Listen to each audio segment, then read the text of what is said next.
Hello my dear students, welcome back to my YouTube channel maths PSN.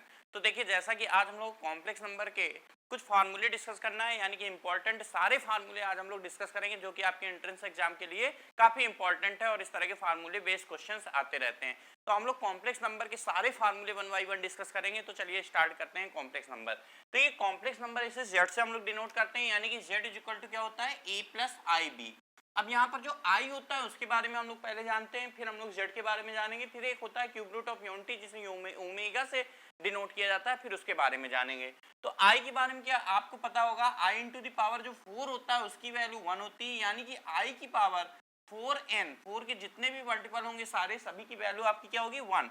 और अगर i into the power 4n plus r लिखेंगे, यानी कि आपकी power अगर 4 की मल्टीपल नहीं है, यानी कि जैसे मान लीजिए i की पावर 11 है तो उसको हम लोग क्या लिखेंगे, 4 से डिवाइड करेंगे, जितना रिमाइंडर आएगा उतना लिखेंगे, यानी कि i into the power r के इक्वल आ जाएगा। फिर इसकी वैल्यू क्या होगी, जैसे आई स्क्वायर आ गया, आई क्यूब हो गया, तो जो होगा उसके अकॉर्डिंग लिख देंगे। जैसा कि आई स्क्वायर आपको पता होगा, आई स्क्वायर कितना होगा, आई अंडर रूट -1 होता है, आई स्क्वायर -1 हो गया, आई क्यूब माइनस आई हो जाता है, आई इंटू द पावर 4 1 हो जाता है। और आई कितना होता है, आई को हम लोग क्या कहते हैं, अंडर रूट -1 कहते हैं।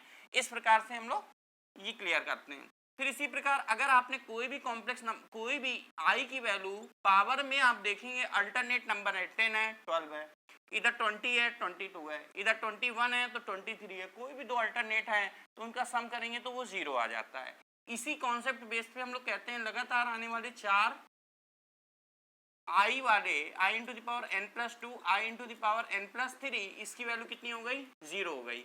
जैसे i into the power 11 plus i into the power 12 plus 13 और यहाँ 14, i की पावर में 11 12 13 14 है तो उन सभी का सम कितना हो जाएगा, 0 हो जाएगा। तो ये थी आपकी i की डिटेल।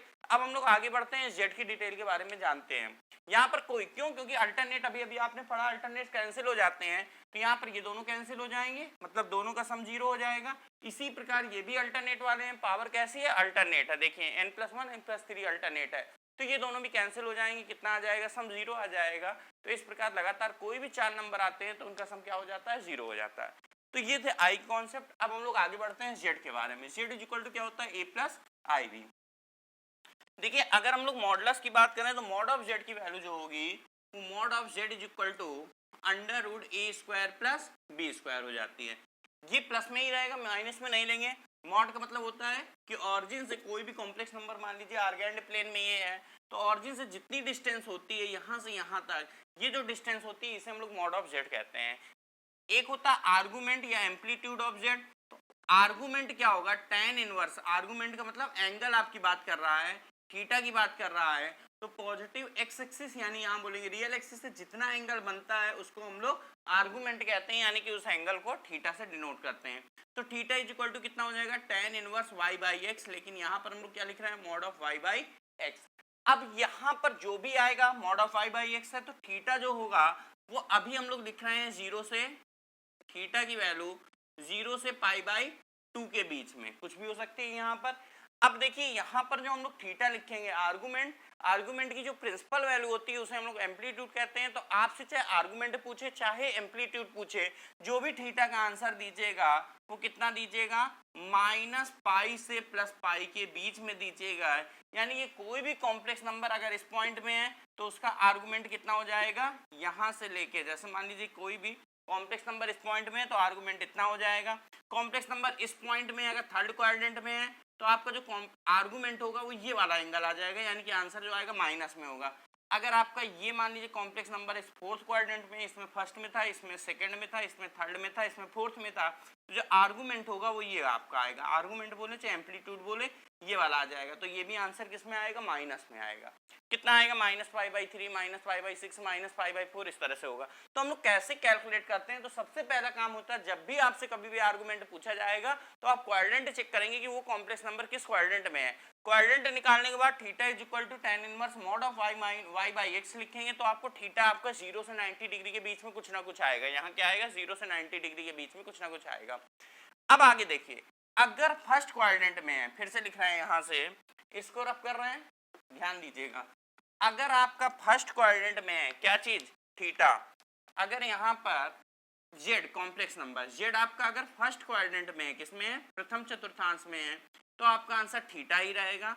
अगर आपका z सेकेंड कोऑर्डिनेट में है तो आंसर पाई माइनस थीटा टिक करिएगा।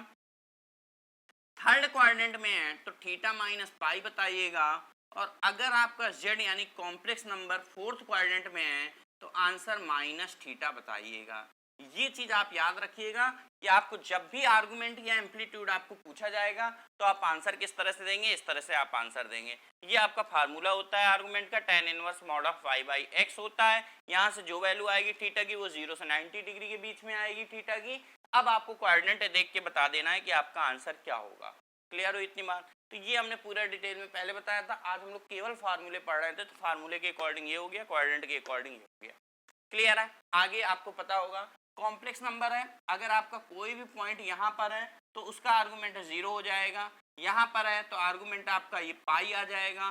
कोई कॉम्प्लेक्स नंबर प्योरली इमेजिनरी है यानी यहाँ है तो आर्गुमेंट पाई बाई 2 हो जाएगा। यहाँ पर है तो माइनस पाई बाई 2 हो जाएगा। और जो अगर 0,0 का पूछे आर्गुमेंट तो इसका ये नॉट डिफाइन होता है। क्या आंसर देंगे? Not define. तो इस तरह से ये आर्गुमेंट हो जाएंगे। अब बात करते हैं हम लोग कुछ आर्गुमेंट की प्रॉपर्टी के बारे में। कौन कौन सी प्रॉपर्टी होती है चलिए जल्दी से देख लेते हैं उसको भी। इसको रख कर दें। अब हम लोग प्रॉपर्टी के बारे में पढ़ते हैं।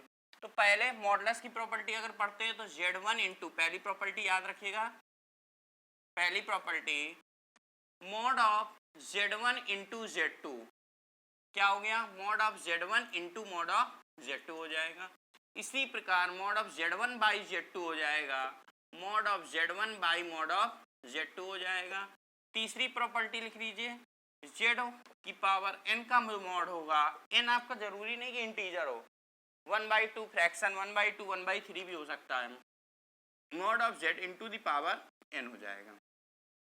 तीन तो ये प्रॉपर्टी हो गई। चौथी property z bar is equal to mod of z का स्क्वायर, क्योंकि ये a प्लस आई बी है तो z बार का मतलब a माइनस आई बी, तो ये आएगा a square plus B square. Mod of z होता है under root a square plus B square, whole square कर देंगे तो ये भी a square plus B square आ जाएगा, इसलिए ये किसके बराबर होता है? ये मॉड की प्रॉपर्टी पढ़ रहे थे। मॉड की एक प्रॉपर्टी याद रखिएगा, जो मॉड ऑफ z होगा वही माइनस ऑफ z होगा, वही मॉड ऑफ z बार होगा, वही माइनस मॉड z बार। ये पांचों चारों इक्वल होते हैं, इसको आप ध्यान से देख लीजिए। इतनी प्रॉपर्टी थी, इतनी प्रॉपर्टी आपकी मॉड की थी, ध्यान से देख लीजिए। किसकी प्रॉपर्टी है? ये मॉड की प्रॉपर्टी है। अब हम लोग कंजुगेट की प्रॉपर्टी पढ़ने वाले हैं, तो चलिए देखते हैं कंजुगेट की प्रॉपर्टी क्या है, जल्दी से उसको भी देख लेते हैं। इसको रफ करते हैं।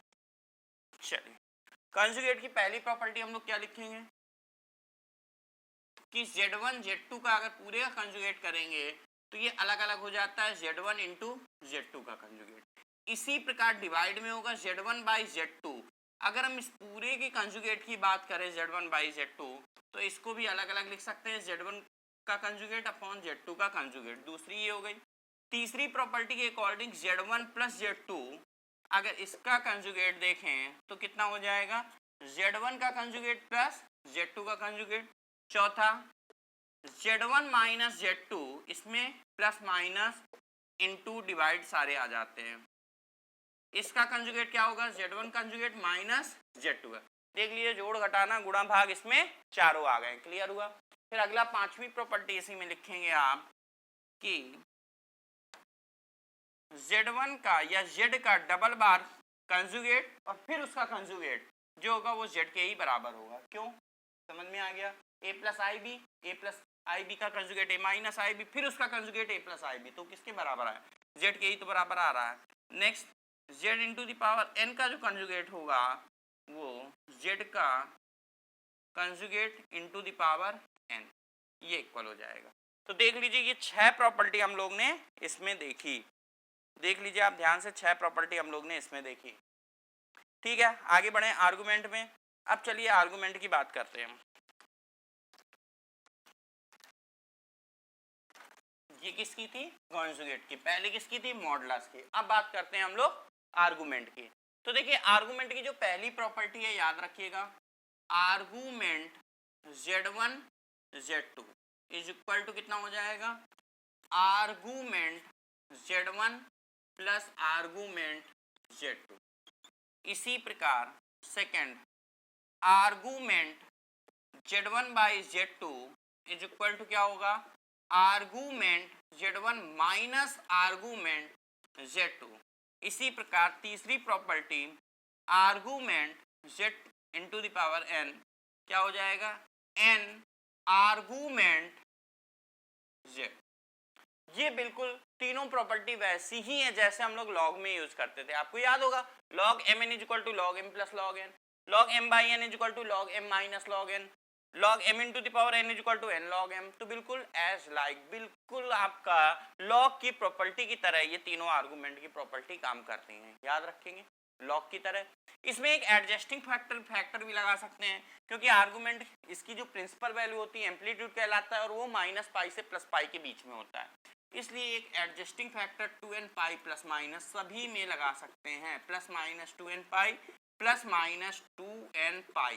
देख लीजिए ध्यान से, प्लस माइनस 2n पाई क्या है, यहाँ पर एडजस्टिंग फैक्टर है कि अगर कोई एम्पलीट्यूड से ऊपर चला जाता है तो हम लोग को प्लस माइनस 2n पाई लगाना पड़ता है। क्लियर है। अब अगली प्रॉपर्टी देख लीजिए, ये थी आर्गुमेंट की। तो हम लोग ने पहले किसकी प्रॉपर्टी देखा, मॉडुलस की, फिर कंजुगेट की, अब ये आर्गुमेंट की देख चुके हैं। अब आगे देखते हैं e की पावर आई थीटा, केवल फार्मूला याद रखिएगा, कौन सी थ्योरम कहलाती है, इससे कोई मतलब नहीं आपको। e into the power I theta क्या होगा, cos theta plus I sine theta. इसी प्रकार second property e into the power minus I theta is equal to, I को माइनस आई किक करेंगे तो भी आई की जगह माइनस आई, यहाँ पर माइनस आ जाएगा, बाकी सेम रहेगा।